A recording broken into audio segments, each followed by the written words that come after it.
Hi guys, this is Nadia Hilker. I'm playing Magna on The Walking Dead, and you guys are listening to The Walking Dead Talk Through.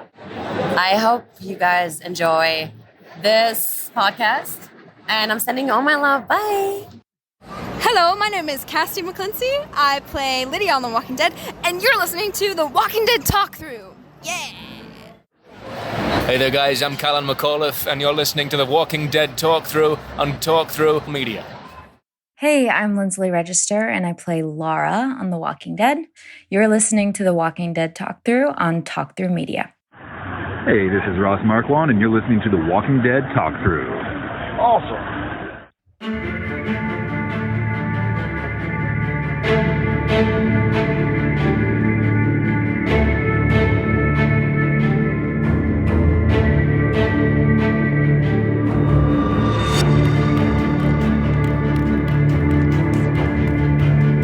Hey survivors, welcome to episode 148 of The Walking Dead Talk Through. I'm Kyle. And I'm LT. And I'm Brian. Yay! Hey, Back again. we're here.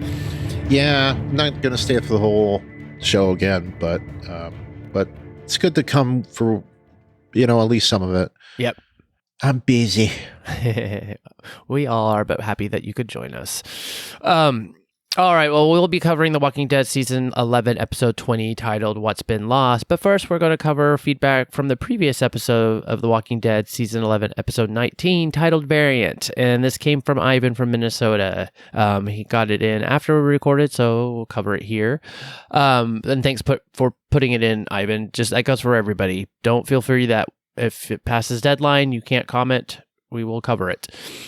So he gave his ratings for Variant 6 out of 10 Season 1 walkers. And then a walker emoji. Yep. Awesome sauce was walkers are a threat. Cool to see Variant similar to Season 1, and it adds extra tension. Also, Eugene thinking he could take on Daryl was comedy gold. Yeah. That was awesome. That was a very good, fun little scene. His what sauce was the Variants feel really random and just kind of thrown in, hoping it goes beyond this episode or it will feel pointless. And that's our question. That's what we brought up. It was kind of like, well, are they going, was this just the one thing, or are we going to see any of this? I can already say after this episode, we've already seen in the next episode, and there's no variance there. So I think it's kind of more for the spinoffs, but we'll see. Yeah, I have a feeling that we're not going to see them for the rest of the season. I think it was just like a one-time thing. Yeah, I think it's just like a World Beyond. Yeah, and we'll either see them in New York City or with the Norman Reedus show, or Michonne and Rick. Yeah, so there's possibilities. Yep. It might have been just that they're setting that up, obviously, just to kind of hey, everybody, don't forget, here's another thing. And then we'll see it in the spinoffs. All right. And then his feedback was solid episode, but my least favorite of the 11C and a bit slower episode. Some great acting, though, from Princess, Eugene, and several others. Thank you, Ivan. Yeah, can't say that's what we kind of said about last week, was good acting by Princess. There was just a lot of good stuff about last episode, so definitely enjoyed it. Yeah, on watching it again, I appreciated those scenes with Princess and Mercer more than I did, I think, than when we recorded. I know you talked about it quite a bit, LT. I didn't really have much to say about that, but yeah, I appreciated those scenes more. Mm-hmm.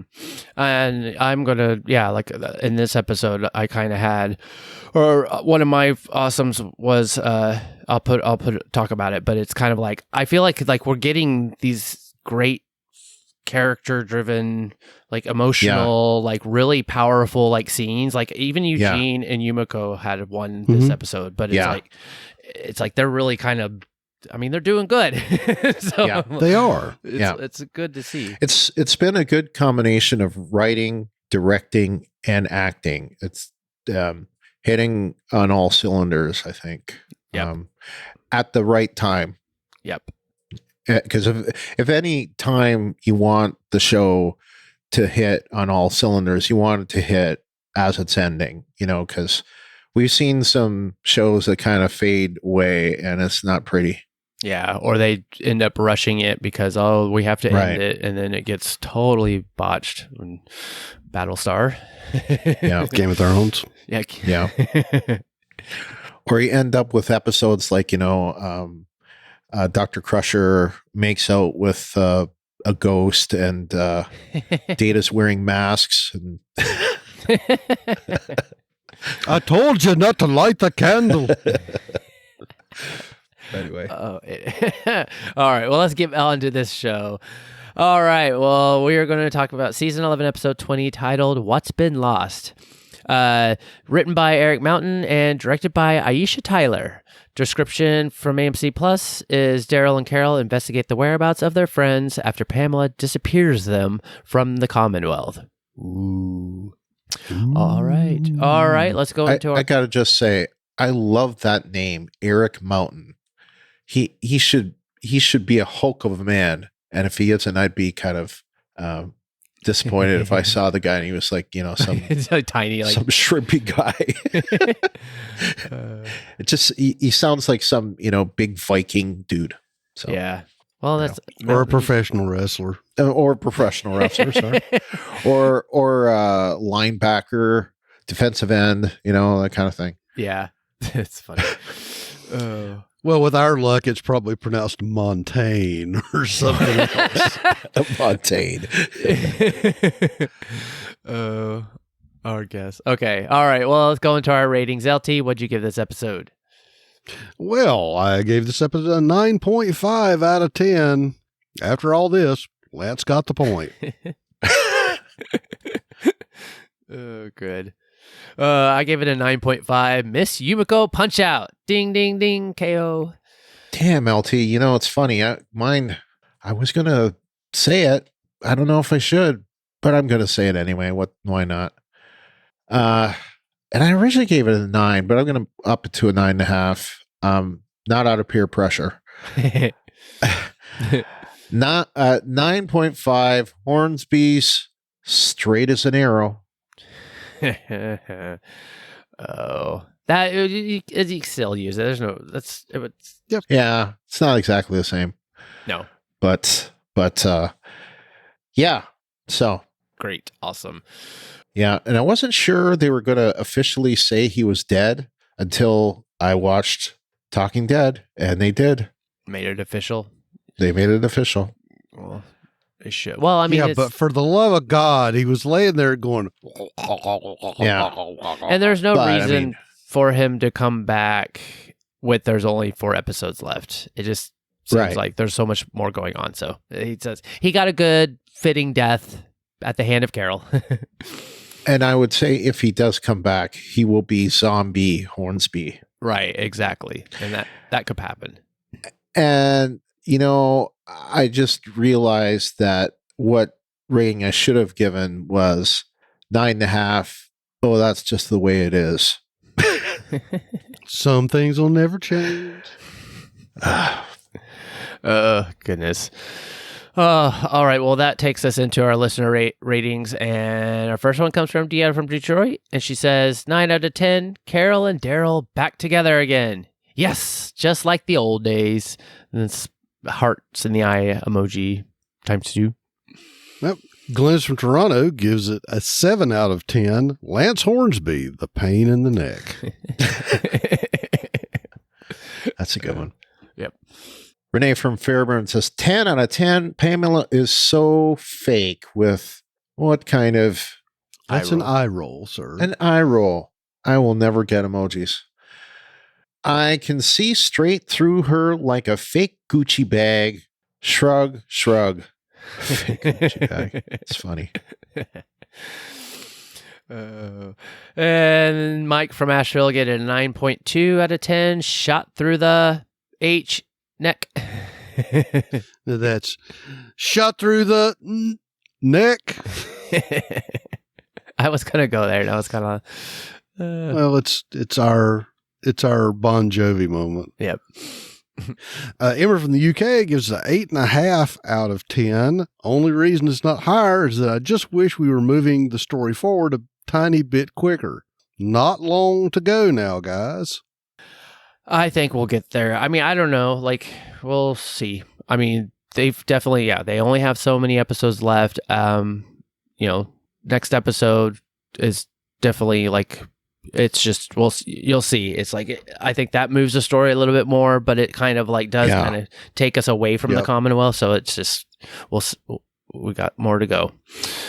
All right. Thank you, Emma. All right. Well, that was all our listeners' ratings. So that leads us into our awesome sauce. Awesome sauce!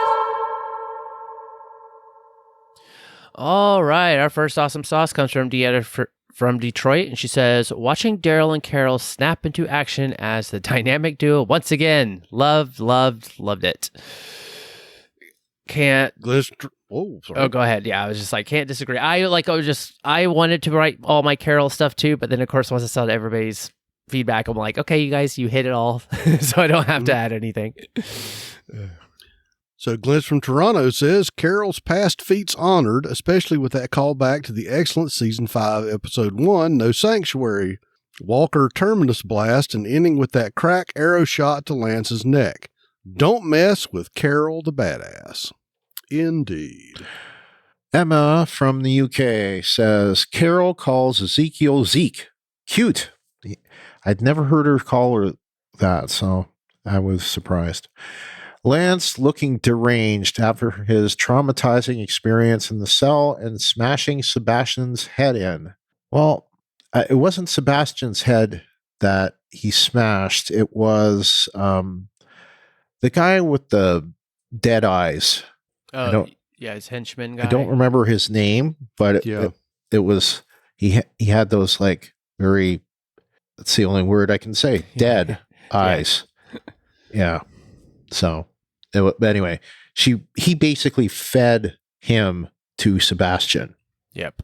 Until Sebastian was I guess Sebastian was dispatched by Daryl. Yep. Skin peeling walkers.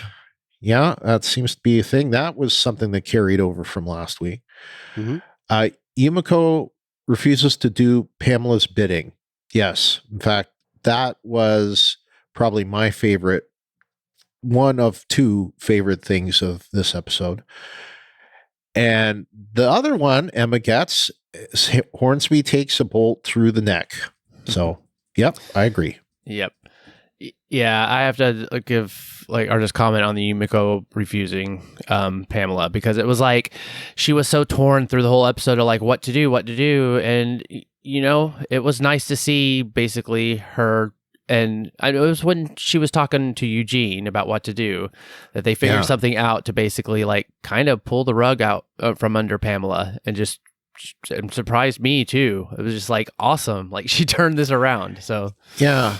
And the funny thing is, and I didn't pick up on this the first couple of times that I watched the episode, but in when I watched it Sunday night, I picked up on what was said, and basically you had Pamela Milton talk, then you had whoever this guy was, maybe the attorney general or whoever, and he announced that their intention was to prosecute, and then they introduced Yumiko.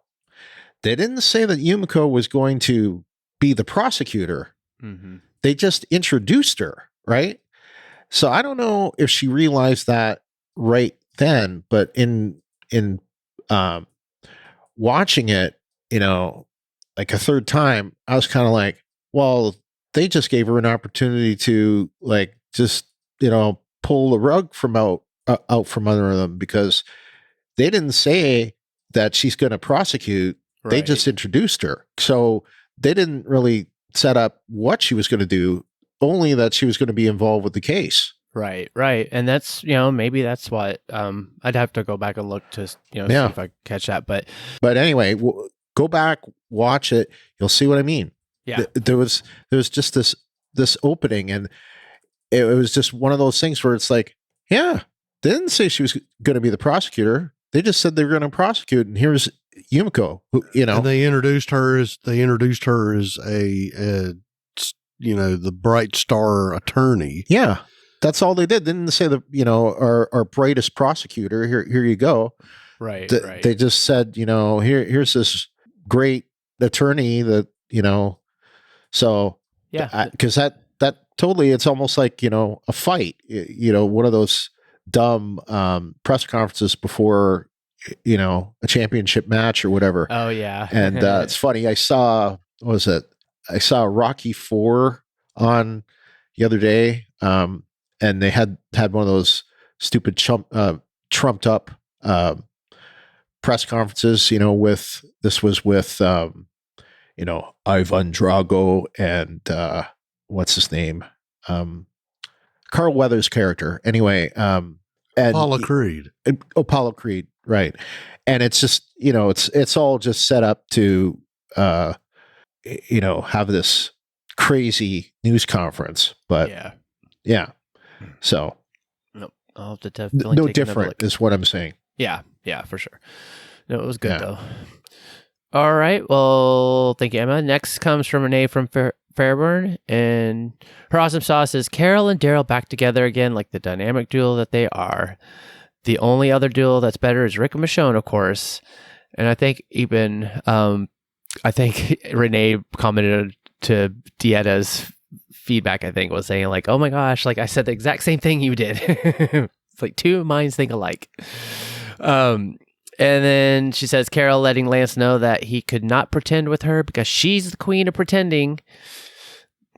Pamela telling Yumiko in a not so subtle way that she can get to her brother the same way she got to Connie and the rest of her friends. And just to think you guys thought she was in the dark about what was going on in the Commonwealth. Eye roll. Like I said before, she knows, and she has known all along. Thinking face emoji. Yeah, I think that's definitely what we've been shown, 2 episodes ago. It's like we misread her. She goes on saying Yumiko threw a monkey wrench in Pamela's plan to use her brother as leverage. She called him out and said he was an asset to the Commonwealth community. So if Pamela tries to touch him, people will notice. Not only that, she threw another monkey wrench by saying she's going to be Eugene's lawyer. Instead of prosecuting him, she's going to defend him. I love it. Hug emoji. Yes. Yeah, that was just a fun surprise. And now, like what you said, Brian, I'll have to go back and check because it would be interesting. I mean, you think it's like Yumiko, she's smart, obviously. She's been being an attorney, for the Commonwealth. So she's getting back into her lawyer thinking game. And I mean, it'd be interesting to think that she's like sitting there going, how am I going to get out of this? How am I going to get out this? And then hearing that and it making her mind click. And then she basically just like figured out a way and just took all the pieces off the table from Pamela in such a really awesome way. So it was just such a great scene. Yeah. And gave Eugene, a small opportunity that he didn't otherwise have. Yep. All right. Well, next up, we've got Mike from Asheville, who says, moist walkers. Yum. Carol and Daryl working together. Makes me sad that we won't get them together in the spinoff. And he says, lawyer lady, blanking on her name. Her taking advantage of speaking to turn it against Pamela. Brilliant. She saved her brother by public opinion. And apparently Dieta commented to his comments and said, me too, still hoping that they figure something out and give us that Carol and Daryl spinoff. Yeah, I wish, but I don't know. Well, I actually have a theory now. So. Oh, okay. Do tell. No, not now. Okay. Yeah. I'm going to save that for news. Okay. Perfect. All right. I wish I could hear it, but alas, I am going to sign off at this time. I have a lot of work, as I said before, so I'm going to bid adieu. And the reason why I'm going to bid adieu before saying my awesome sauce is reading LT and Kyle's awesome sauce. You guys covered everything. So, and you covered my weak sauce. Oh, and you covered my what sauce. So it's like there's nothing left. Sorry. No, it's good. It's good. Yeah. Because like I said, I got some stuff to do. So Your biological uniqueness will be absorbed in the collective. yeah, that's pretty much it. So anyway, All right. it was a great episode, I thought, and looking forward to talking about next time. So, All right. later, guys. Thank you so much. We'll see you later. All right. Bye. Bye. All right. And then there were two. Yes. All right. LT, let's take this forward. All right. That basically leads us into our awesome sauce. So I don't know. Do you want to start first or I'll go? Well, I have the least amount, so I will take it away. I will go. Okay. For my awesome sauce, the first one I have is we have Dead Sebastian, as opposed to last week when we just had Dead Sebastian. Now we have Dead Sebastian. And I thought that whole scene in that cell was well done. After listening to Talking Dead and listening to them talk about how much, PE they had to put into that scene. And they interviewed Sebastian's actor, and he was talking about having to, roll around in the fake blood. And so it was well done. And finally, of course, it got to be Daryl who finally dispatched dead Sebastian. So that was very fitting. Yeah. I'm going to give some awesome sauce to Daryl, because when Hornsby and Carol popped out of the tunnel and they were confronted by the Commonwealth troops, Daryl actually executed a pretty good ambush and took the guys out, because he didn't come up straight behind them. Because if you come up straight behind them, then Lance and Carol would have been in the kill zone. So he came at him at an angle, so as to protect the people he needs to protect and still get shots on all the guys he did shoot. So, good for them to do that. I was very pleased with what we got to see from Yumiko. We got to see her righteous indignation in Pamela's office. We got to see the touching scene with her and Eugene in the cell. And then we got to see her do the public protection scheme on her brother, hopefully eliminating some of the leverage that Pamela would have had, because she identified him in public. She made a big deal about identifying him in public. And sometimes being a very public person and being known, being seen, is protection against suddenly not being around and no one knows where you went. Yeah. So that was a very good move on her part. And the fact, as we've already hinted at, the fact that she completely turned the tables on Pamela, which we know that this is going to put her in a bad spot in some ways. But if you think about it, all the poor people who still think the Commonwealth is, a good, wonderful, wholesome place to be, she's doing what one would expect. Mm-hmm. Even though he may be, a traitor to the Commonwealth, everybody deserves a good defense. Isn't that part of the whole basis of, what we think of in the court system, that, you're innocent until proven guilty and you get your day in court. And if the state makes their case, then you get convicted, but you're still afforded a rigorous defense. And that's what Yumiko's doing. Mm-hmm. And the fact that I think that Yumiko could probably outlawyer some of those guys with, one briefcase tied behind her back, but that's beside the point. Yeah. Yeah, I totally would agree that, she just, she did the best thing and to like kind of like basically protect herself. And, there's really like, that's the thing that she, whether or not that's what she was thinking at the time, or she was thinking of like, okay, how do I get myself out of this to be like in a better position? But, there are the people of the citizens of the Commonwealth that aren't happy with Pamela.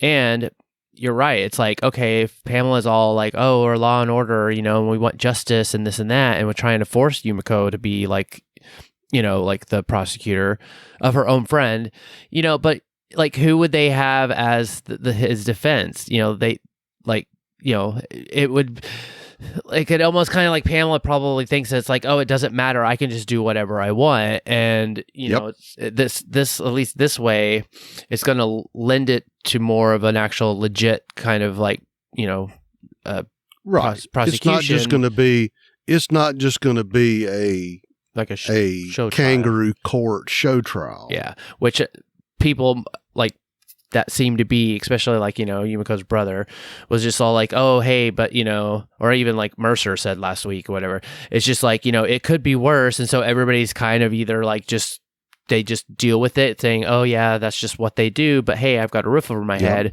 to this might actually start spurring people to be like, hey, no, I want a better life. And this is blah, blah, blah. So we'll see. Or let's even put it like this. Everybody's pretty much been sold a bill of goods of how wonderful things are and how upfront, upright, and all this stuff is. And you start hearing all these rumors and rumblings about, well, there's political corruption afoot and there's these other things going on. And that this is also a way to keep everybody in check, if you think about it, by saying, well, we're going to let the system play out. We're going to show you that the system is functional. Maybe that's not what Pamela wants, but that's also part of the deal. So. Yep. Well, I went on with some of my awesomes, was the Yumiko. I've got actually quite a few of hers. I loved watching her punch that Pamela's office stooge, like in front of those people at the beginning. And then that also made me think, I'm like, who are these people? For one, I mean, obviously we know that there's like probably like, the political power people or something like that. That's the one part we haven't gotten. The one piece of the puzzle that we have, we had hints at it. These are the people that goes to Pamela's formal. This is the old crowd at the Hamptons that she used to hang around in the summer. Right. The bankers and the other senators and the power brokers behind the scenes who are basically the people that Sebastian was talking about. The rich, influential people who just want to live in comfort and denial. No, right. So that's what I took from that these are the people that have the biggest stake to lose in the Commonwealth. Yeah. Well, right. And it's kind of like, I actually put them in my what sauce, but I'll just bring it up here since we're, talking about it. It's just, it's like we've only known the power structure as being Pamela and Hornsby, so you're, and this is obviously was like, there's her father that used to lead the Commonwealth, which they, idolize and stuff like that. So it is, and it does kind of give it a little bit of that, the capital and the regular districts, feeling like of Hunger Games, where it's like, these are the people. And I think even one of them said something. It's like, oh, I'm glad that like our contributions to the Commonwealth have not been in vain, And so it's like there's this whole other seedy, weird like power structure that we have not seen yet. So hopefully we do get to see more than that, because they kind of made some points in some of the scenes, especially in that last scene of like them in shock face, like, oh my gosh, Yumiko, how could you? It's like these people might start losing their plush, lifestyle. to deal with. Right. And you figure these guys might be the ones that have been, the department heads, and I keep running into the UK thing. This is, the deputy minister of whatever. Oh yeah. Yeah. This is like the people that are, cabinet heads. Right. This is Pamela's power base. Yep. Well, it's good to see. It was good to see Yumiko punch that guy in front of them. And speaking of good scenes, like they have been having, especially like I didn't really bring it up in any of my like sauces or whatever, but it was the Yumiko and Eugene. We got last week like Princess and Mercer. Like Daryl and Carol, like have had some good scenes, and I actually this week too was like Carol and Hornsby having some good scenes, but really like they're doing these really good, strong, emotional episodes, and like the one that really like stuck out to me was like Yumiko and Connie were signing and about what to do, because Yumiko thought that everybody got basically taken by Pamela, but then sees Connie still at the hospital. But it was just that the whole scene. So they're sitting there. For one, we've talked about how we love how the show has been so representative of like, different, groups of like, or just, like in Fear, we have Wendell who's in a wheelchair, we have Connie and signing, and like, we're talking about like in Fear too, where it's like, oh, we're having episodes where it was all in subtitles because they were speaking Spanish. It's right. like doing those kind of things was just like really like awesome, just on that end. But I thought that this scene was just made more powerful because of that, because it just like there was just so much tension in the sense of like, oh my gosh, like, Yumiko's trying to find where everybody is. Connie's like telling him like, oh no, I stabbed the guard or whatever, or the guy that was after her, and came back to the hospital to like follow him after he got out. And then that's where Yumiko basically is like, no, let me do it, not you, so that you don't get caught. But I don't know. It's just like seeing the facial expressions in Yumiko's face as she's like basically telling her like, no, let me do it. Like you could see that she was like the fear and worry in her eyes of Connie to make sure that she stayed safe. So I don't know. I just like it. Just really, when you think about it and like watch it, like kind of pay attention to the music in the background. Just like look at Yumiko and Connie's facial expressions. Like they acted it so well, and to me, it just gave that scene so much. I don't know. It was just so enjoyable to watch, and just was really, really good. And I also like the fact that it's like, okay, what a perfect skill to have, not just like, like, oh, like that, you can't hear or something like that with that, but it's like learning sign language though. It's like, what kind of like great skill or thing to have so that you can communicate and not make a noise. Like that's perfect for the ZA. That's perfect for like, keeping, like in contact with the group and like not, revealing your position, stuff like that. I don't know. I was just like, I need to learn sign language. Yeah. And to sort of dovetail onto your point, the other thing is they can't convey the tension in the moment with what they're saying and how they say it. So all of that tension was in how they were signing. Mm-hmm. And if you've had to deal with a person who is deaf and primarily communicates with sign and they're agitated, that's exactly what I took out of it, is that, she acted that scene without words and gave us how she felt. And I loved that part of it. Yeah. Because you could tell just by the way she was cutting those words and cutting those letters that she was, she was upset. She was definitely in the moment there. Yeah. Yeah, for sure. And it just made it came right across too. And it just gave that whole scene much more, like suspense or just like relevance of like, oh my gosh, like this is, yeah, it was just so good. Really enjoyed it. They're doing such a great job so far, and it's awesome. I did, as everybody else I think probably would agree, it's like Daryl being the one that put down Sebastian.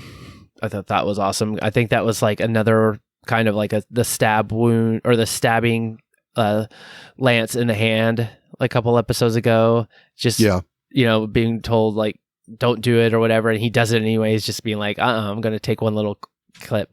And knowing that Pamela told Hornsby like, no, like don't, like basically like if you kill him, we'll kill you. So you have to leave him alone. And let's get in the way back. And you remember when they had that confrontation between Daryl and Hornsby at Hilltop, and we were all thinking Lance has really pissed Daryl off. Mm-hmm. And Daryl is not going to let it go. Daryl is going to be one to hold a grudge. So it was very nice to see that even though he didn't get the last shot, it was still payback. Yeah. Nope. It was just good. It was good because it was just good. And then like everybody else, it was like watching Hornsby grovel for his life and then Carol shooting him in the neck with the arrow. Like that definitely was like just so satisfying. Cause like the one thing throughout the whole episode, it's like you do have like Carol, like, so they go and get him out of the jail or whatever. But then, Daryl, I guess, stays back or whatever happens. We don't know exactly what. I'm sure that might have been part of the plan, but, end up basically being Carol and Lance walking together to go find where this place is that has everybody. And, he's just so annoying.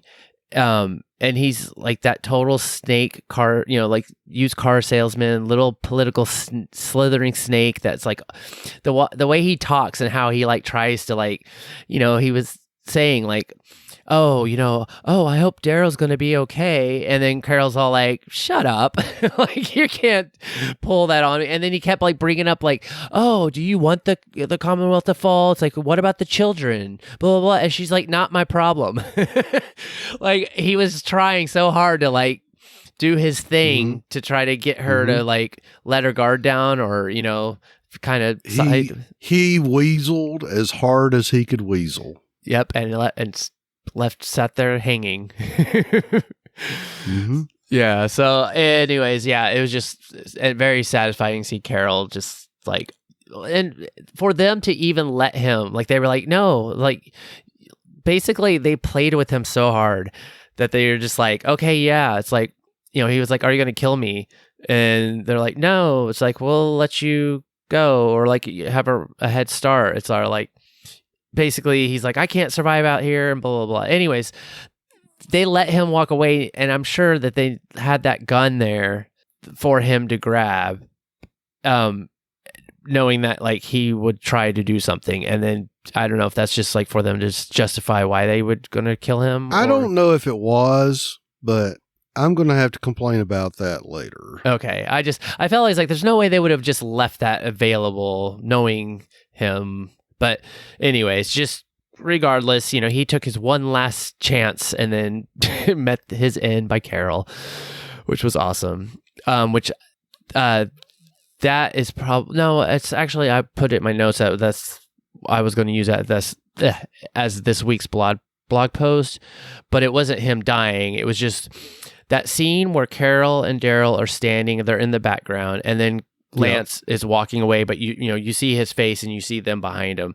Like, talk about the perfect shot. It was like, there's nothing better. So that will definitely be on the blog post this week, because that was like one of my other favorite. I was like, yes, they are back. Here's the two of my favorite people. It's like, you couldn't have framed it any better than that. Nope. All right. Well, that was all of my awesome sauce. So I guess that takes us into our weak sauce. You're worthless and weak. All right. Well, we got, looks like 2 listeners' week sauce. And we got our first one from Renee from Fairburn. And she says, Eugene, I'm going to need you to stop blubbering all the time. Eugene really irks me when he acts like that, especially after he does something brave and then he starts all that blubbering again. Shrug emoji. I'm going to need him to keep that same freaking energy.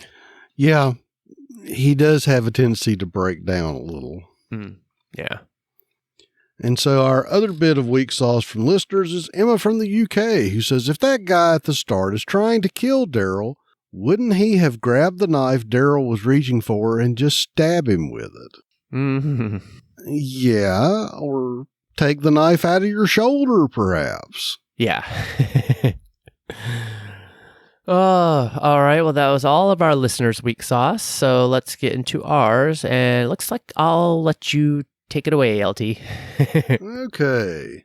So I'm going to start off my weak sauce with one of my pet peeves from previous episodes that is still peeving me today. Flashlight lanyards. Tie string onto it. That way your flashlight doesn't go skittering down into the abyss there and leaves you in the dark. I guess it's sort of their scary moment trope, but as soon as she dropped the flashlight, I said, yeah, it's going to go down the gutter and she's going to be in the dark and it's a piece of string, guys. Most flashlights have a little hole in it so you can tie the flashlight to you. Lanyards are your friend. And my next bit of weak sauce is like, why do we trust Lance to lead us through anything or anywhere? Okay, so going through the construction zone or the tunnel or, whatever it was, sure, it was a shortcut. Sure, it was a great thing. But at the end, doesn't it seem like that maybe, just maybe, Lance was leading us to an ambush so that he could say, see, look, I caught her. That or get her eaten so that he could get away. Yeah. I mean, either way, it was a win-win for him. Yeah. And finally, since we were talking about poor Lance getting shot in the neck, it's called cover, Lance. If you're going to whirl around and make a play for the rifle, get behind the Jeep. You were standing right there. It's dark behind you. All you would have had to have done is made a diagonal move away from where you were standing and hide behind the Jeep. Then the rifle you grabbed, you could have done something to it. Perhaps pull the bolt back to see if there's actually a round in the magazine. Do some sort of immediate action, or at least brace yourself for the fact that they would have to come to you in order to do you harm. But no, you're going to stand there flat-footed like John freaking Wayne, and you died. I mean, there you go. Now, of course, in one of my other veins, when they left Lance laying there, gurgling with an arrow in his neck, why didn't they pick up his rifle? Right. And on a related note, why didn't they take the guards in the prison's rifles that they made so much work to take out? Because that's 2 guns, 2 loads of ammo, maybe 2 pistols, possibly 2 knives. And you left them laying because you ran off with your bow. And finally, why didn't you take the guys you just shot rifles? You have a Jeep. You have something to put them in. Once again, I'm on my crusade of take their stuff. They're dead. They don't need it. You do. Right. And I know you're going to say, oh, but it's just a TV show. Well, they could frickin' give me some fan service and pick some stuff up. Yeah. And it's like they don't have to make a long scene out of it. It's just like, as their scene is ending, they just say, oh, look, he goes and grabs the gun, and then him and Carol walk off to the sunset. It's like, it could have just been that takes like 2 seconds. Mm-hmm. And we figured there was 2 prison guards and 4 guys in the ambush. Yeah. So that's 6 rifles, 6 loads of ammo. Right. Maybe some biscuits and beef jerky and canteens of water too. I just, when you're running through the woods and you got nothing but what's in your pockets and what's in your hands, and somebody gifts you this lovely gift of stuff that you need to survive, take the stuff. Yep, I agree. To at least show us. It's still back to LT's rules of the apocalypse. Take the stuff. Take the stuff, yes. Well, and that's the thing. It's like, even though, yes, it's a TV show, and yes, that they like obviously make the like, they don't show everything, because time, or just like they're trying to tell a story. But at the same time, they don't have to do it every single scene. They could just do it here and there, and then that would have been, oh yeah, like it's like those little bits on the scene. Yep. Just give it a little bit more realism and give it more of like, oh yeah, that's right. It's like there was that one episode and Daryl, grabbed the ammo when he left the cave, or, like whatever. And it's like, it wouldn't even have to be made a point of doing that. Yeah. Which actually makes a kind of a question now about like picking things up. What ever happened to Daryl's stash of cash that he found, or he didn't grab, but that guy had all that money, and we saw the Commonwealth, they were taking people's money. I think that goes back to, that was not Chekhov's suitcase of cash, that we introduce something so that it will show up later. I think that was just, wouldn't it be cool if we found for this episode? Yeah.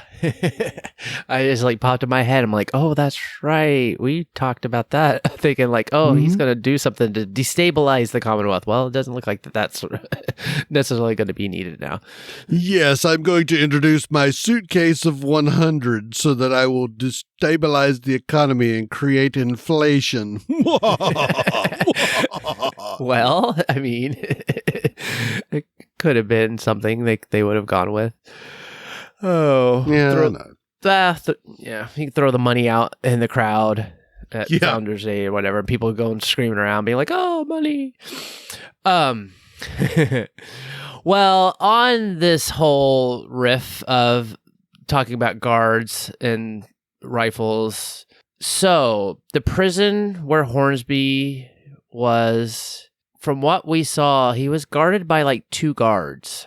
Two guys walking.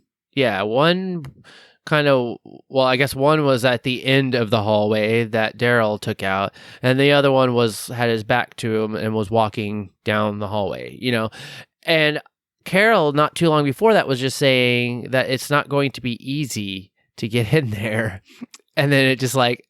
This is an incredibly heavily guarded prison. Right. And then, right. Then seconds later, the next thing we see is like, okay, that was like really easy. Like there didn't seem to be anything. Like, yes, the prison is tightly guarded by Doofy Stormtrooper 1 and Doofy Stormtrooper 2. They sneak in when they were like taking their lunch break, and then like they could just sneak in through the front door. It's like, we didn't get to see any of that because obviously I'm sure there was time, for the show, but it's like we don't even see them walking up to the building. How are they sneaking through the door, getting past the guards, and then getting into the hallway? It was just like, oh yeah, there's two guards. They took care of them. Yeah, all of a sudden they're inside. Right. So, and I don't know. I agree with you. It's kind of like, this is not Alcatraz. Right. This is not San Quentin. Yeah. Well, it's just the fact that Carol like made a point of it. It's not going to be easy. And it was just like, well, obviously it was pretty dang easy. I know. It's like they had the cheat codes that just like skipped that level of the prison and took them straight to all the cells. Oh, goodness. The other part was, I'm putting in weak because this also kind of feels in the thread of, what did I just forget the dog's name? Snow, from Game of Thrones, Jon Snow's dog. Whatever its name was. Anyways, the direwolves. Yeah.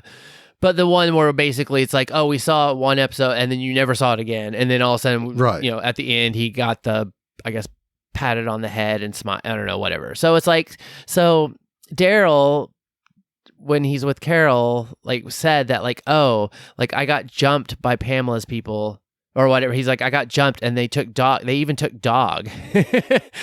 They took the kids and they even took dog. And so I just said it was kind of like so what? They put a bag over Dog's head and threw him in the van. Right. Right. But it was just like, oh my gosh, yeah, that's right. Like, when was the last time we even saw Dog? I mean, I guess there was probably a scene where when they were in their apartment squat, you know, at the very beginning. It's been more than that. It's been. I mean, during. It's been maybe 6 or the Daryl cabin times. Daryl and yeah. Carol. Yeah. I mean, it's when Daryl Leah? jumped out the cabin windows the last time we saw Dog. Okay. I wasn't sure if maybe we saw Dog whenever beginning of this season or whatever, where we see him in the apartment with Judith and all the kids. I can't remember. I don't think we did. Yeah. Well, that's the only one that popped in my head. It's like, oh, maybe we would have seen Dog there because they were all you family. know, maybe Dog's down at Ezekiel's zoo. You know? Well, that, You yeah. know, that's true. chatting up some golden retriever or something. Yeah. I don't know. I just, are we ever going to see Dog? I would assume that we do because, otherwise this is just a real stupid, silly thing. Like, oh, hey, but we'll keep Dog's memory going by having Daryl just saying, oh, and they even took the dog. It's like, but we're never going to see him again. I don't know. We see Dog in the bus with a sack on his head. And they throw him out wherever they're going when they get there. Anyway, poor Dog. Hopefully we get to see him. I'll get you Alexandrians, and your little dog too. Anyways, that's too funny. All right. Well, that was all the weak sauce that I had. So that takes us into our what sauce. What? We just got one from Emma from the UK, and she says, all this time since they decided to leave, and Carol's still there picking up bagels? Question or exclamation. I guess she probably was still. Well, no, I mean, I guess everybody. She's kind of. I don't know. Well, look, they don't have enough goons to go around, and this is like goon DoorDash. I think they were just going down the list, grabbing people. Yeah, just like whoever they found, like, oh, okay, this is where Daryl and them live. Okay, oh, the kids are over here. Oh, and then they knew where Ezekiel was because he was right. They just followed him, but we know it wasn't an alphabetical list because B for bakery comes before Z for zoo. Well, I don't think that. I think the thing is, Carol was getting bagels and stuff like that for the trip because they weren't under the assumption that they were being like that this was going to happen. They were packing up to leave, and that was like, oh, but that's known. It wasn't anything that they were worried about. It was just this show that they worried about. So that's why, she probably was leaving at a different time than everybody else. If their plan was like, oh, hey, everybody's supposed to meet at Alexandria. So it's kind of like, they might have had a rendezvous point. Mm-hmm. And then she goes on, she says, a working train powered how? Well, actually, and I'm going to have to climb on my soapbox for a second. Okay. A working train would actually be easier in some ways than a working automobile. It's because trains run on diesel fuel. Mm-hmm. They're diesel electric. So basically you have a diesel engine and a generator, and you have electric traction motors that actually make the train move. So theoretically, if you had a diesel mechanic and you keep the diesels running, you could power the town with a locomotive. Mm-hmm. Yeah. And B, diesel fuel is much easier to get than something to run a car on that's got a conventional, gasoline or petrol engine for you. Is that diesel, you can run a diesel off of vegetable oil. Yeah. as a friend of mine once said, he ran his diesel on old restaurant oil. And he said, and it's lovely. He said, my exhaust smells like French fries. Yeah. And you can make biodiesel out of peanuts. And it doesn't require any distillation. It's actually, you press the oil out and you add a couple of fairly easy to source chemicals, and you can run cars on it. So oddly enough, I have less problem with the train than I do trying to make the cars run on alcohol, honestly. Yeah. No, you're right. I mean, it's, and it's set up in that way too, that it's like, if it wasn't diesel, you could still kind of maybe go back to some other version of a steam engine, like just some other. No. Well, Steam I'm just steam saying that engines are incredibly complicated things to maintain. Well, but I mean, if I'm showing what I think is how you're talking about it working, is that it's running basically a generator. So that generator has something that's spinning. So rigging something up to spin that's not diesel. Well, that would be hard. Yes, okay. I'll give you that. That would be hard. But as far as trying to make a steam locomotive work, that's complicated, because there's you have to do steam fittings, and there's lots of pipes involved, and flues and cleaning and. Yeah. Well, okay. I was thinking more of something to turn the generator. Doesn't necessarily have to be, well, and that's a possibility, but an actual regular steam locomotive, no. Yeah. That would be hard. Now, what I would come closer to believing is if they had some little small 30-ton, like a mine locomotive or a yard locomotive, because then you're talking about a tiny little diesel engine like a regular truck. Mm-hmm. So that's even easier to work on. You just can't pull big long trains with it. Yeah. Okay. But still, I'm still thinking that it would be easier.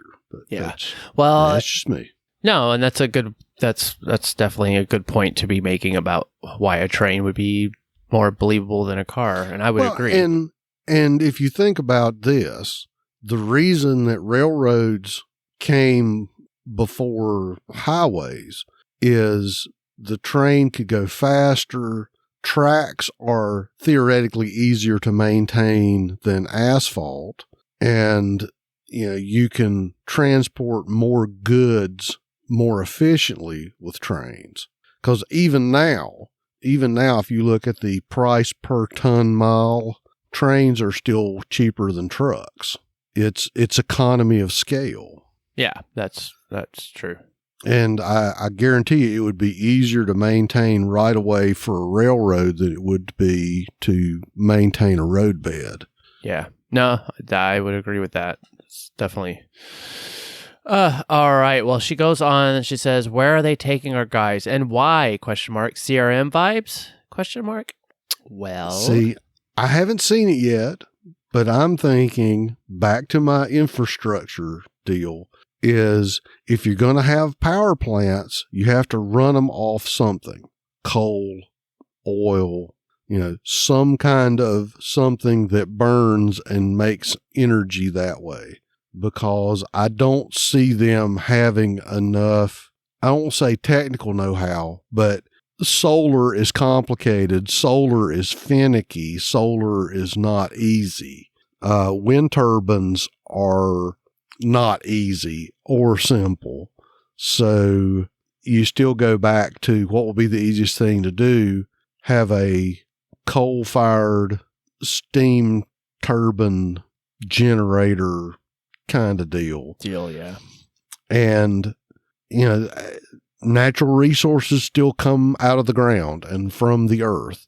Right. So if you need lumber to build houses, you've got to cut down trees. If you need rocks for foundations, you got to quarry them. If you need coal, you have to dig it out. So there's always a need for large pools of manual labor. And it also makes for the thought that even though the Commonwealth has this veneer of civility, maybe they're using convict labor and they're using these disappeared people as a labor force. Yeah. So this is, I don't want to use the 1930s German party word, but it's very common in certain circles to use your political enemies as, grunt labor. Yeah. No, and that would make sense for especially someone's got to do the work, and if no one's, going to do it willingly or it's set up that way, then easier to make a little, basically goulash and shall we say a prison. gulag? Yeah. CMM vibes. I guess that could it maybe kind of popped in my mind because I think we're all still waiting about hey, are we going to see anything about the CRM? Are we going to get anything like an inkling? Well, Kyle, you and I, brother, have survived. We survived the kids show. We've survived all of this sleight of hand that Gimple and company have done with, look, it's CRM. Woo-woo. And then they take it away. Right. So if they do pull something out like that, I would be surprised. Yeah. Well, I'm not giving them that much credit. Yeah. Right. And it's that's the other thing though, is Lance even talked about there at the end, it's a train, to connect basically other communities all the way to the ocean. It's whether or not what he was saying is true or where that was coming from exactly, but it was just okay, well, is there this what other communities, what's other, I think even Carol says something to conquer, basically it's you're trying to expand your reach. So I don't know. It leaves up the question of oh yeah, it's we're still waiting, and if we even get anything from it other than maybe just a passing notion that just oh yeah, they're out there, but we don't really say their names. Oh, let's move on, to this other issue or something like that. So I don't know. The only thing we know for sure is that the CRM has Rick Grimes. And yes, they do. So that is where all of this leads to. Now, how is and this is the main show too. So this could be just something at the very, very, very end, just like we saw on the kids show, where it's oh, we got the little French, scientists, and then we had Jenner's speaking in the background or whatever. It's that after the credits ended, and oh, here's the little tidbit to keep you enticed about future stuff that maybe that leads into the Rick and Michonne, because obviously Rick and Michonne's spinoff, they're going to be in it, so that means Rick has to get found by Michonne, and then I'm assuming they're escape. Well, who knows? So yeah, it's. My guess is that we're not going to get anything about the CRM until possibly at the very, very, very, very end, as just that little flashback feed, just to kind of tease us about the spinoffs and next year, because they're already pushing next year's shows really hard. Mm-hmm. Alrighty.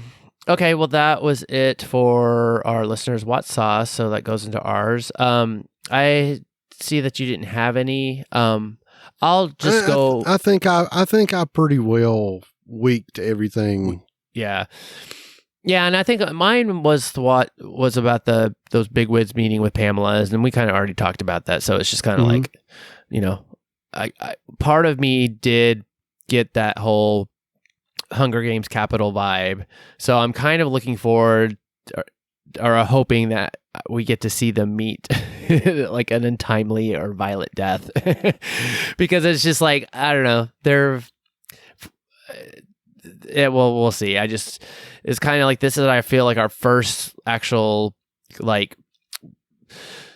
introduction to them outside of, I think we might have seen them whenever Pamela was throwing her parties and stuff like that. But it's like this made a point that like, oh yeah, here's the upper echelon of, the power brokers.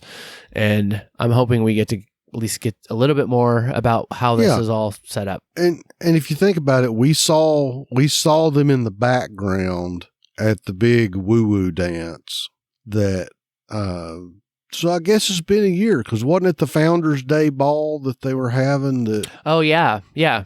So it's been a year. Yep, that's true. And so these are all the mugs that we saw drinking champagne and toasting Pamela. And weren't they getting money at the end? They wasn't something. I think they were handing that's like when envelopes out. Yeah, they were end. talking about the lottery stuff. Yeah. Anyways, well, hopefully we'll see a little bit more.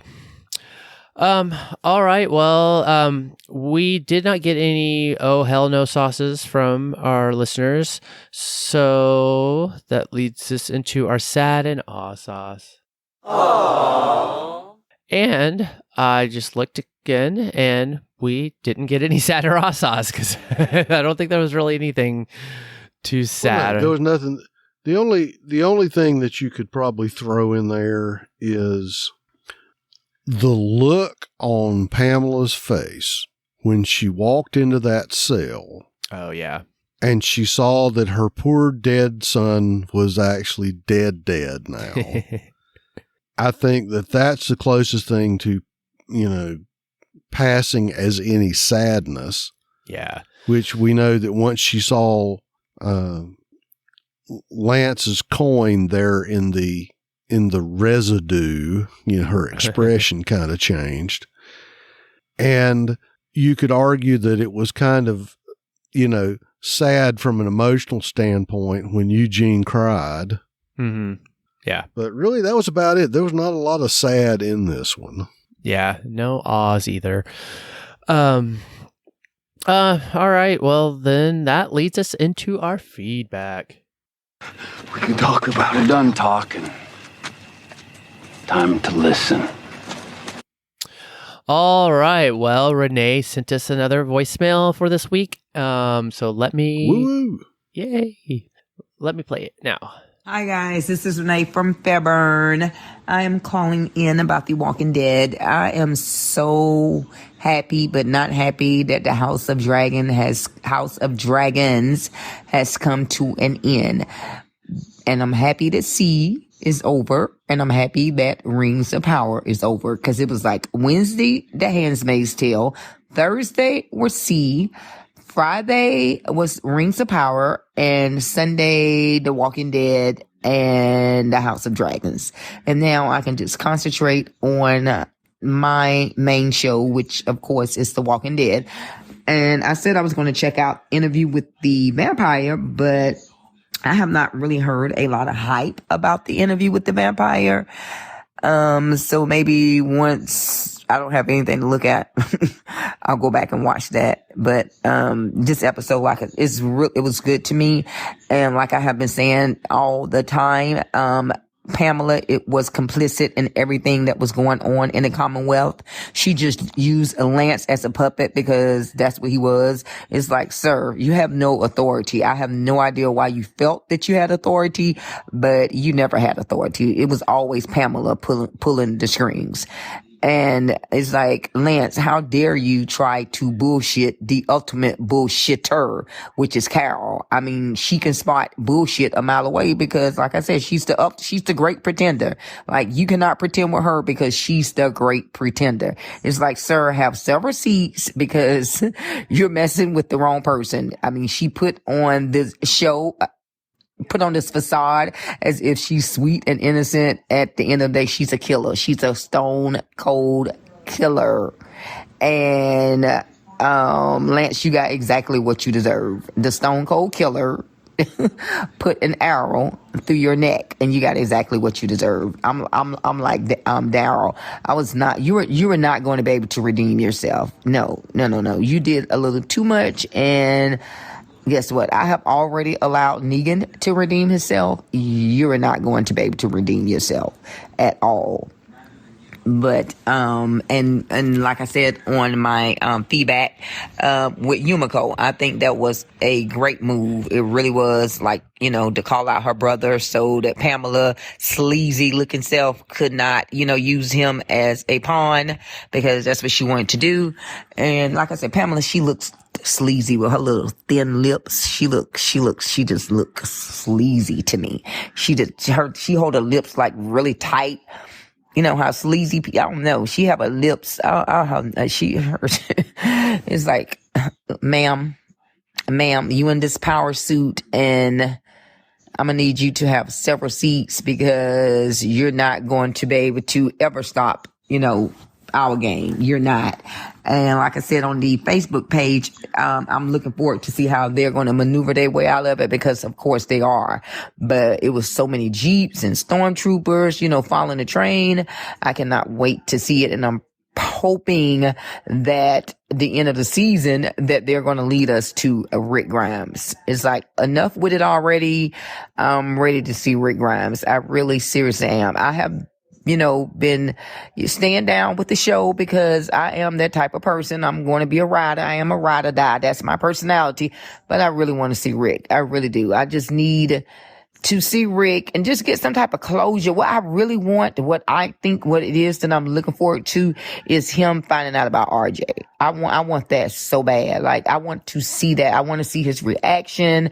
I'm really looking, and I mean, and Judith, because she has grown up, right before our eyes, and, he didn't get to see her grow up, and I'm looking forward to that. And I know I sound like a broken record every week. I'm talking about Rick Grimes this, Rick Grimes that, but I really, cannot wait until that comes out. Alrighty, talk to you guys later. I really hope I got this in time, because I'm just doing it, and it is freaking, I think, like almost 11 o'clock, 10:24 to be exact. Alrighty, peace and love. Thank you, Renee. And yes, you got it in time. We didn't record Tuesday, so no problem getting it in.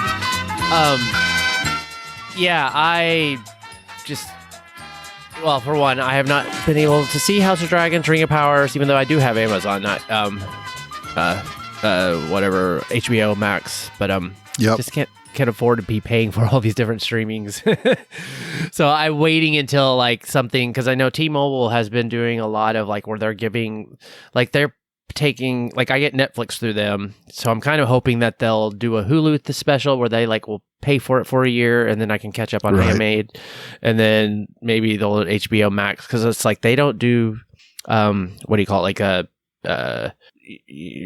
what do you call it, like where you get 7 days free, like the early trial, like the trial version. Yeah, they don't do that, so it's like, well, they don't have to. Well, no, they don't have to, I know, but they did when they first rolled it out, because that's how I was able to sign up with a different email so I could watch the Matrix movie. But they ain't going to do that now. No, I know, but I was kind of like, this might be. It's like, I haven't watched House of Dragons. I, purposefully haven't watched Rings of Power. I probably will at some point, because my boss was like, all, flappy hands going, oh, it's so great. Haven't watched Handmaid's Tale, read the book. That was enough. Right now, what I've been doing is I was watching Andor, and my daughter convinced me that I should watch She-Hulk, and I'm still back trying to get all the way caught up with The Expanse again. Because I started over because it's been so long. So I'm just about to where I was in season 2 when I quit watching last time. So. Such a good one. Yeah, I kind of on like Ring of Power. We didn't watch it just because it was like, because it would all come out. Like, I guess it was Friday. Is that when it came out? Yeah. But it was like, but that was the day before market, or we were always so busy and this and that. But also it's kind of like, I'll just wait until it's actually done, because then we can binge it. And binging it's been how we are able to get through a lot of stuff, because it's like, once it's all done, then we can sit down and be like, okay, like we'll watch 2 episodes tonight and then 3 tomorrow. And then you just basically get and there's several other shows that I've been wanting to watch. that I actually went back and watched the Jack Ryan series on Amazon again. Yeah. Which I really like. But just, I don't know. I haven't, it's like right now, the TV's not on. I mean, really the only TV that I've been watching for the most part is stuff that I podcast about that, you know, I watch, which I know for you guys that are not into that, I apologize, but tomorrow's New Lower Decks. So, that's going to be something that I watch. Of course, I'm watching Walking Dead. And I don't know how we got off on the track of what the Talk Through Media crew is looking at on TV, but yeah. Well, it's just and just to put it out there, since I know Renee has said something about it before, I don't think any of us, we don't have enough host bandwidth to take on another show. It would be interesting to see which ones that we, got our heads together if we were going to do something else. Not that I would object to doing something else, but right now, we're doing the best we can to try to do the shows we're doing. So Right. Yeah.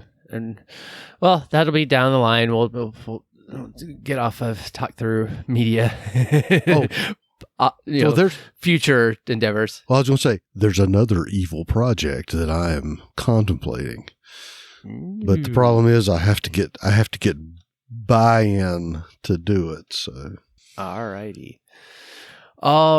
Well, let's continue on then. So, just a response to some of what Renee said. I like to talk about Pamela's tight lips, and I thought that was kind of funny. But I would just say that she does. She's got some serious angry thin lip face going on. Yeah. Well, and I think that they definitely have stepped up the making Pamela look more evil, and like the way they like the lighting is on her, especially like the scene when she finds Sebastian dead. Like the lighting was very, very stark on her face, and then she was doing that whole like just I'm mad but sad but like whatever grimace. Yeah. But her clothes are getting darker. Like when she met with Hornsby, I thought it was very interesting that like her whole outfit was like this dark red with like these little gold, like little kind of like threading or whatever. But it just, I wasn't really paying attention to that, but it is funny that how she is, turning to or letting her dark side come out, that she's suddenly wearing menacing pantsuits. Yep. She's gotta look good. And then also, yes, we need to see Rick for sure. I don't see how we don't get to see Rick at the end. It just seems very like that's what all this is about. I mean, I don't know. Yeah, and the only thing that I would worry about, and my caution to that is, like I was talking about the hand wavy thing, is don't dangle, don't like in the last 5 minutes of the episode dangle, some cameo from Andrew Lincoln and go, the end. Or yeah, no, well, that's that's where I don't see them doing. Right. Because unlike the comics that did have like a kind of an ending with a spoiler alert if you haven't read the comics, which I haven't, but I just know the end. Yeah. That was basically it ended with Carl, basically talking about his dad and just like living his life, didn't he have a kid or something like that? Or yeah. So like that was the end of the comic. That was like, oh, here, the generation goes on, the Rick Grimes generation keeps going. Of course, the show has changed completely, but because we have the spinoffs, right, all that, I feel like that if we do get to see him, it will be in a sense of like him not there. Obviously, like the Commonwealth is going to fall apart and either our people scatter or like Daryl jumps on a boat or, whatever.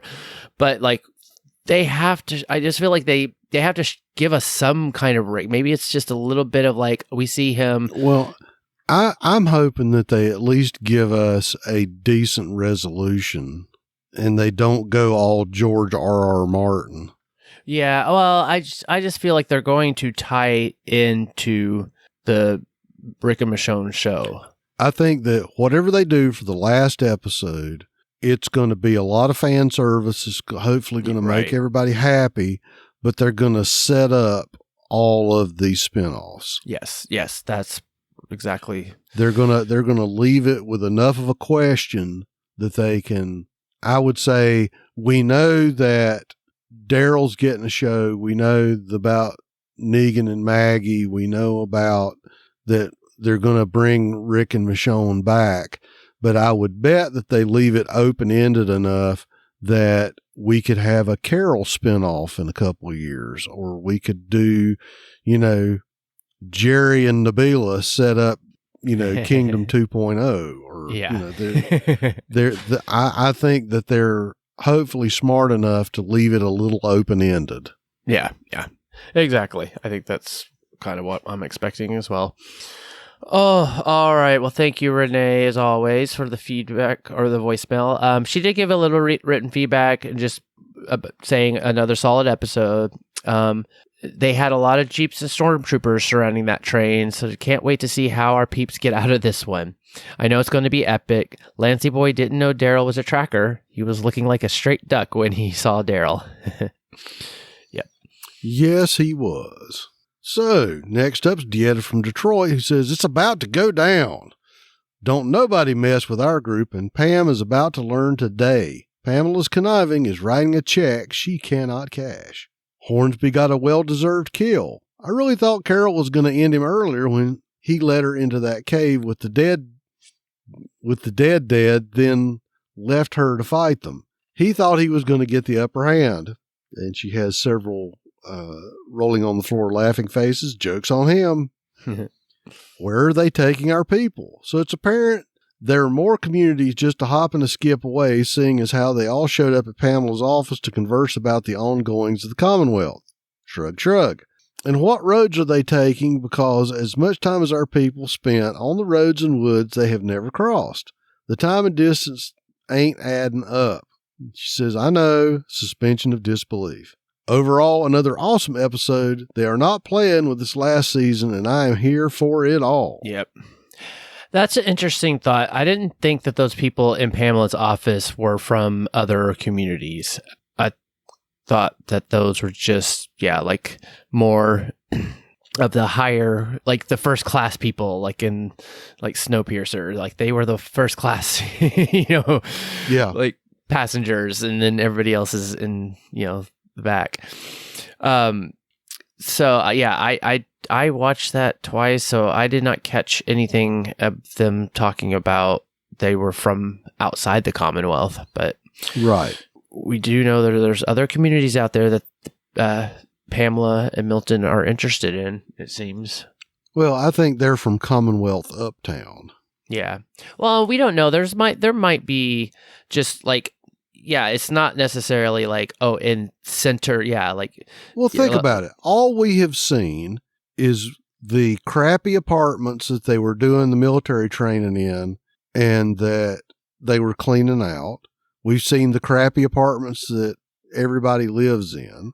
We've seen, Mayberry downtown where all the shops are, but that's about it. We haven't seen, I don't think we've seen where Pamela lives. I don't think we've seen, any big houses or anything. So it's possible there's more town out there that we have just not been privy to. Yeah, that's true. Agree.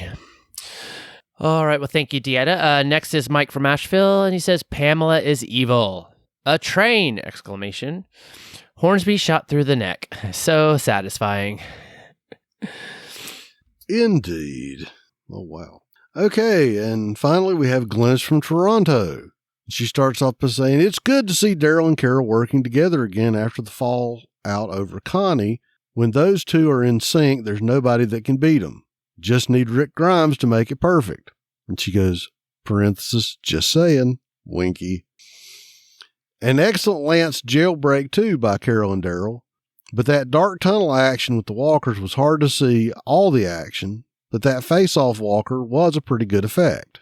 She says, bloody Sebastian, literally, that looked like a chocolate fountain spill except with blood. And Lance left his coin in Sebastian's bloody mess. He's lucky he's already dead with that look on Pamela's face when she discovers it. Yumiko was clever to praise and publicly bringing attention to her brother during her speech so that it may prevent Pamela from disappearing him. Yumiko is going to have to watch her back from now on since she switched to defending Eugene. Those townsfolk look all brainwashed, were promised rewards galore for supporting Pamela's claim it was Eugene who killed Sebastian.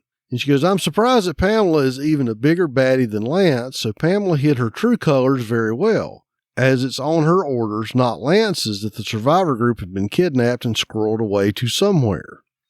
And of course, Renee replied to her and said, I've been saying from day one that she was complicit in everything that was going on. She didn't hide it from me at all.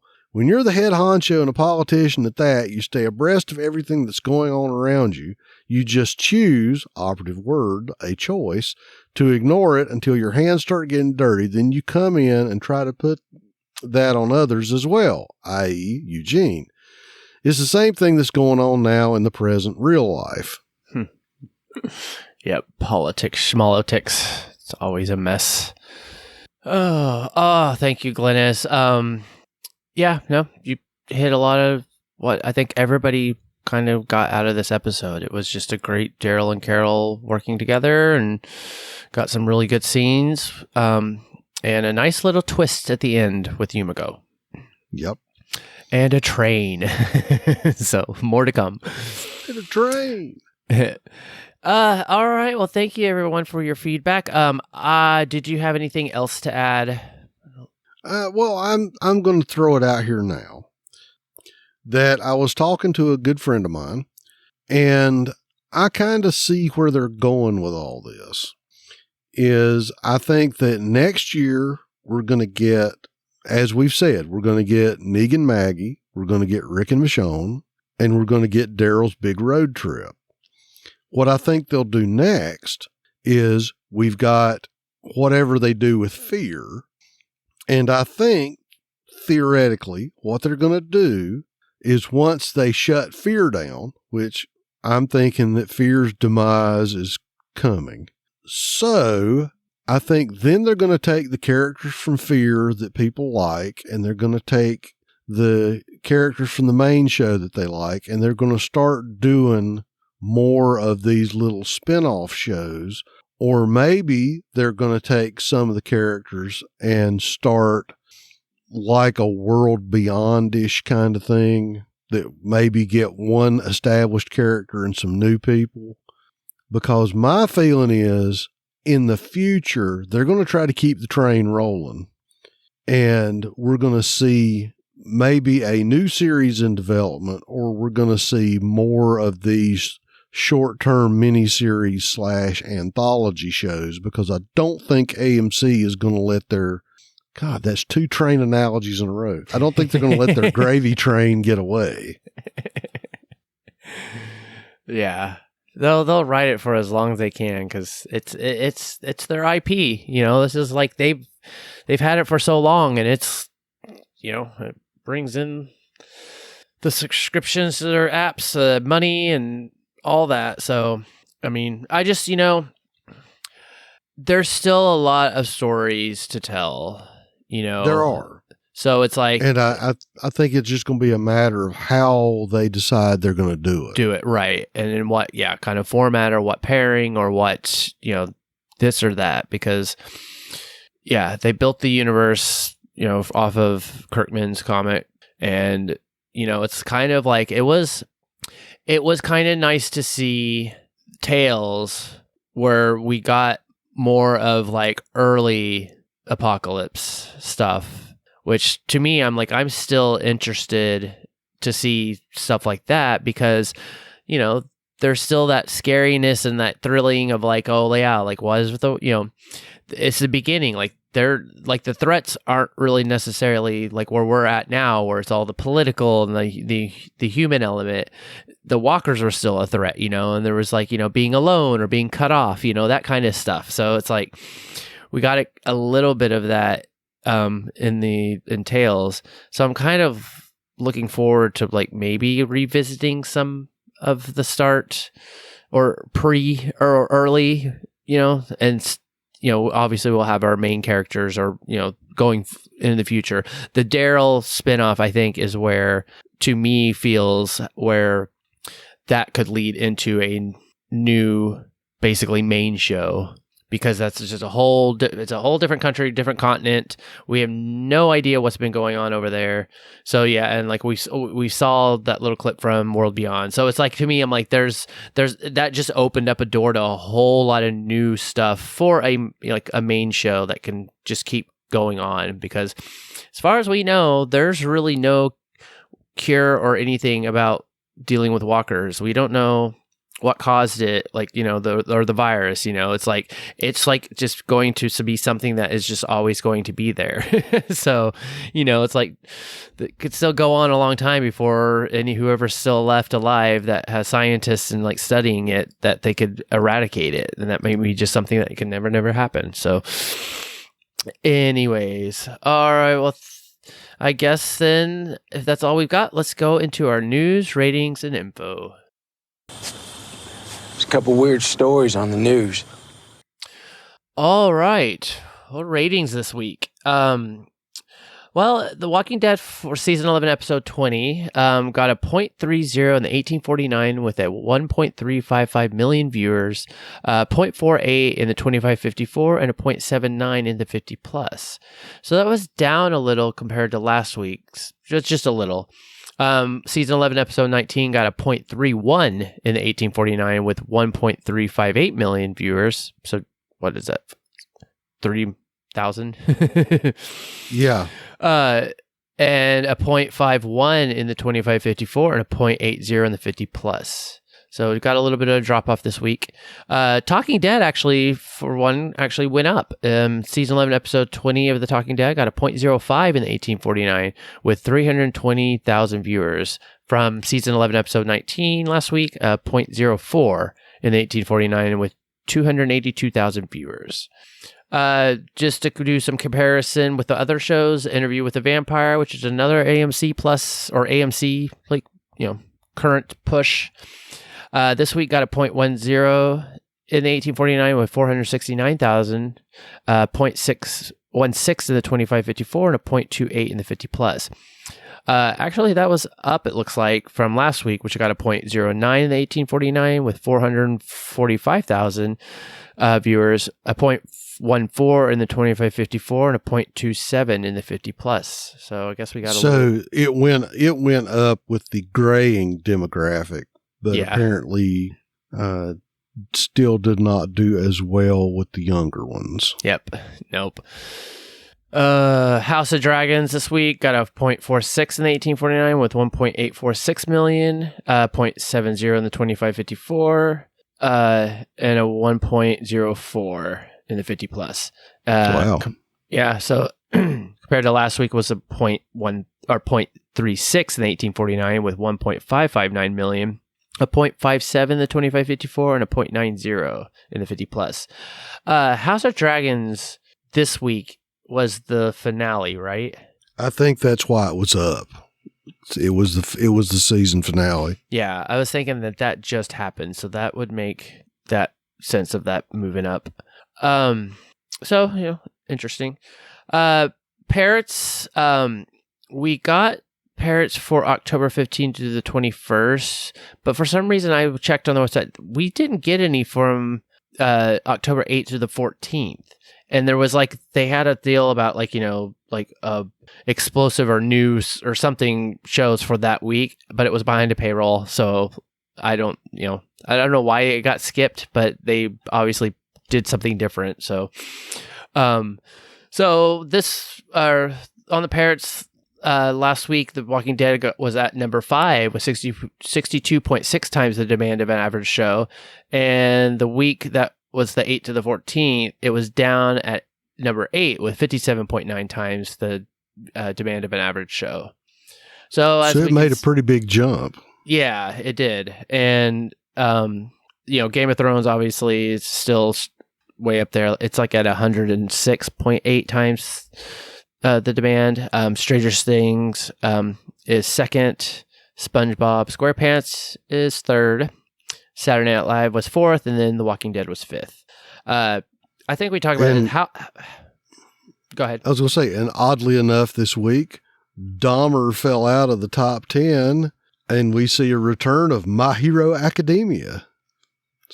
So it looks like the anime fans have stopped watching serial killers and gone back to cartoons. Yeah. Yep. Well, cool. Oh, it's good to see that at least Walking Dead is moving up again, and I feel like that's going because this is a week behind, I believe. So it's kind of like, or at least what they release, which would make sense because they have to collect all that data. I have a feeling as we're getting closer to the finale, that's going to keep moving up. It's just, with Game of Thrones or, House of the Dragon being done, I'm not sure what's even down the line right now that would put any kind of, change in the ratings or take over a spot. I mean, SpongeBob, I guess, might end up taking over. But I don't know. I feel like we'll see Walking Dead start increasing up for sure because I feel like that's currently what's kind of like going on right now. All right. Well, that leads us into our news. I know you had something about that you wanted to put in news. I just wanted to put in here that I heard this before, and I just forgot about it and didn't add it to the doc before we recorded. But the Walking Dead series finale will not stream early on AMC Plus. They are going to hold it back until the actual day that it airs on, cable, streaming, live, all of that. So, the finale of so basically it's going to be, so basically viewers watching it on cable streaming and AMC Plus or attending the Walking Dead finale fan event in Los Angeles will be there for the end as it happens. So we're all going to be there together. This led me though into, and don't hold me to this, Renee, because I got to talk to Brian, but this does lead to okay, if this is the case, then this is going to be a big, should be big in the ratings, but also means that we need to figure out how maybe we can do something where we can all be watching it live stream basically together, because it's all going to be happening all at the same time. So I don't know if that's something new or something we can do on Facebook or Zoom. I know the new Mac OS release, you can do that kind of stuff through FaceTime, but not everybody has a Mac. So I don't know if it works cross platforms. So I don't know. We need to talk about it and figure out what maybe the best thing is. And that's just going to mean where everybody is, different time zones or, whatnot, or even Emma in the UK. We'll just have to figure it out. But yeah, when it airs at 8 Central, then hopefully maybe we can have it, everybody, we can all watch together. Yep. And that right there, I think it's a good tactical move on their part not to release it early, because I would guarantee you that somebody would be letting cats out of bags. Oh no, it would be done as soon as it was released. Yep. So they're smart in doing that, because this is just going to basically lock everybody in to waiting until it airs. It would be spoilerama. Yep. So I'm happy that they're doing that.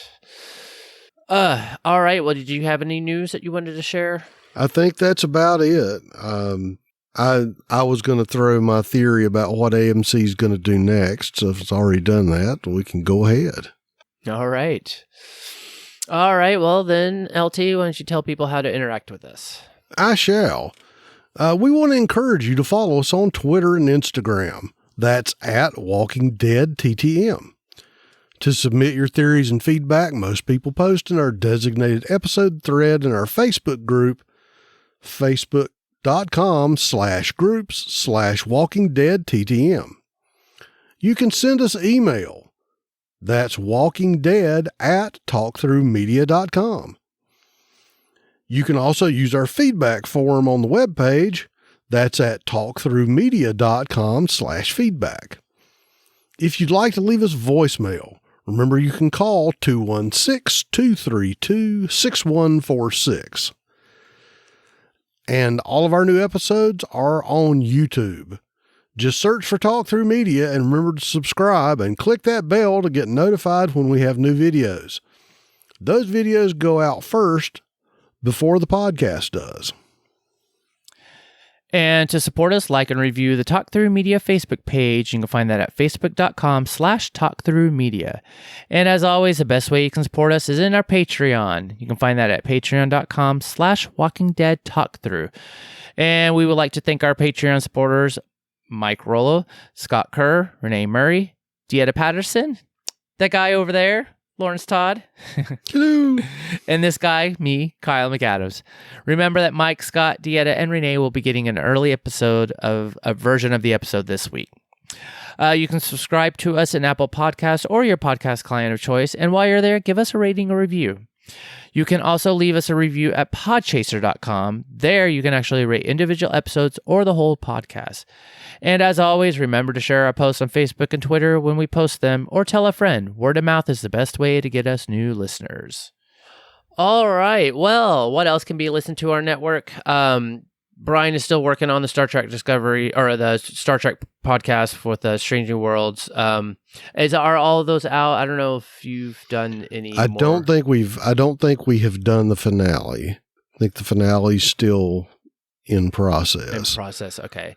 And we're working on getting caught up on Lower Decks. Yes. There's just been a lot of I've been feeling like we'll get caught up on it for sure. But yeah, we have tomorrow. There's been a lot of real life going on, kids. Yeah, for sure. But James and Kim have been holding strong with Rebinge at Deep Space Nine. And I believe, doesn't Prodigy come out? Prodigy is coming soon. In fact, I think Prodigy starts tomorrow is what I had it put on in my calendar. Tomorrow? Actually. Yep, I think you're right. Okay. So they will definitely, they'll be covering that as well as Rebinge Deep Space Nine. So stay tuned for those releases. And there's also like the Patreons for those podcasts. You can find those at patreon.com/StarTrekTTM. All right, next week is The Walking Dead Season 11, Episode 21, titled Outpost 22. Written by Twania McKiernan, directed by James Barnes, and the description on AMC Plus is: separated from their children, our survivors track a military convoy to a mysterious destination. Ooh. So, until next time, I'm Kyle. And I'm LT. And this is The Walking Dead Talk Through. Good night, everyone. Good night.